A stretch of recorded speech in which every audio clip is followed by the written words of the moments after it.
Oh boy. Nikki Haley was the governor of South Carolina, where 40% of the slaves who came in through the port of Charleston came from. She was the governor of that state. She understands the black codes there. She understands the segregation. She understands that even after slavery ended, many of the South Carolina slave owners didn't actually free their slaves. Even the Native Americans who owned us as slaves didn't free us even after the 13th Amendment had been passed. The United States has always been a racist country, okay? Maybe not for the Brahmin types, the lighter skinned people from India, maybe not for her types, but for everybody else, it certainly has been a racist. And boy, we're going to have a nice long conversation about some of these fake allies and some of these people of color that I gotta say, the left and Democrats have been pushing on us. And whenever I point that out and criticize, you will say, well, that sounds like a Republican talking point. No. She was my governor. And I criticize Republicans constantly. But it was the left who enabled this woman. You want to know why? It was the left who kept pushing, well, let's just get a person of color in there. And so the GOP used that. They pushed someone who's from India, and they got her into the South Carolina governorship using that strategy. How do I know? I was there. I wish one of you would fix your damn lips. Fix your lips to tell me about the state that I lived in for over 30 goddamn years. I wish you would. I wish you would. You enable that. It ain't just the freaking Republicans that actually created Nikki Haley. It's also Democrats, because when I was criticizing her as a freaking independent journalist in South Carolina, I ran a publication known as the Daily Counter. I was criticizing her. I kept saying, Nikki Haley ain't nothing. Nikki Haley has bad politics. Nikki Haley is inconsistent. Nikki Haley does not care about South Carolinians. It was clear and plain for everyone to see, right? But then, what happened? Well, you can't say that. She's a woman. She's a person of color. It wasn't a Republican saying that. It was a damn leftist.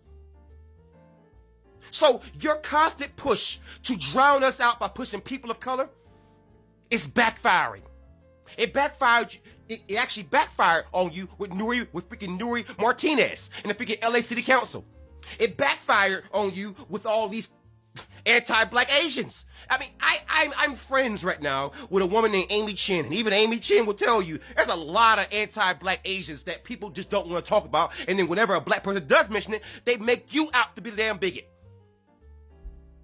See, this is why people on my list, I don't care if you're Democrat, Republican, when it comes to this issue, either keep it a buck or shut the hell up. Straight like that. And so let me show you the level of delusion here. In response to MSNBC host Joy Reid making comments as to whether or not Nikki Haley could win the GOP nomination as a woman of color, Haley said that Joy Reid lives in a different America than I do. Yes, you a white presenting person.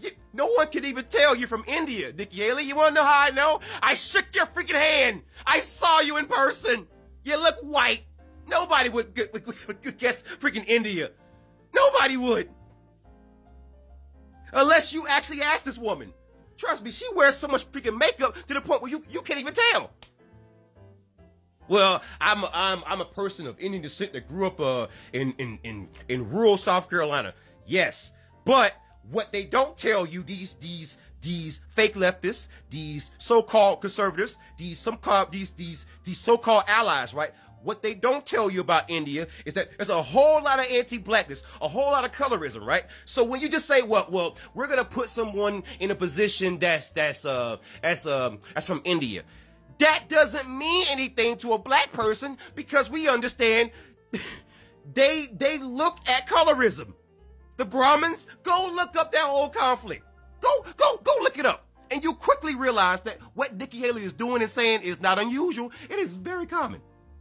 It's just people have this knee-jerk need to drown out black people. And so you bring in people from other parts of the world who you know have a problem with black people, who you know haven't even addressed the anti-blackness. You know that.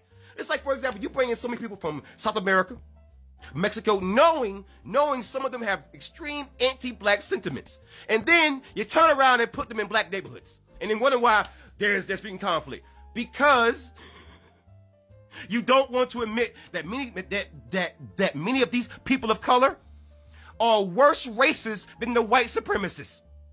Okay? Like we have to stop with this nonsense. Whereas every time a black person says that, we gotta freaking deflect, lie, and bullshit. Call it what the hell it is, man.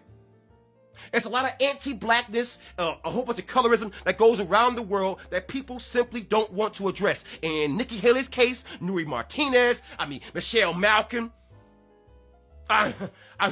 George Santos, so many others, people of color. When are we going? God, Andy Go.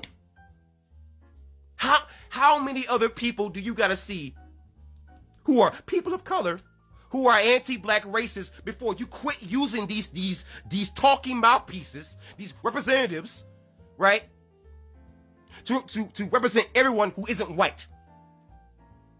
Because you ain't gotta be white to be anti-black, as you can see in this case. And Nikki Haley's campaign even confirmed her statement. She says, well, the liberal media, they're spinning things. And let me give a direct quote, right? Let me give a direct quote. Quote, the liberal media always fails to get that distinction. It can throw a fit, but that doesn't change Nikki's belief that America is special because its people are always striving to do better and live up to our founding ideals of freedom and equality, end quote. Founding ideals. Nikki, there might be some beef between foundational black Americans and certain people within other communities, but when it comes to racism and how this country got started, you talk to the red natives, you talk to the black natives, you talk to foundational black Americans, you talk to anybody who's Hispanic, they'll quickly tell you that freedom and equality, it only worked out for one group. And even in that group, it was oftentimes white men. Now, don't get it twisted. There were a whole lot of white female slave owners, and that's just what it is. All right? But to pretend like this country was started off of freedom and equality, whenever you deprive someone of their liberty, whenever you throw someone in chains, whenever you tell someone they can't even read, they can't have their culture, they can't speak their language, they can't have their religion, they can't even travel to and from, they got to get sold.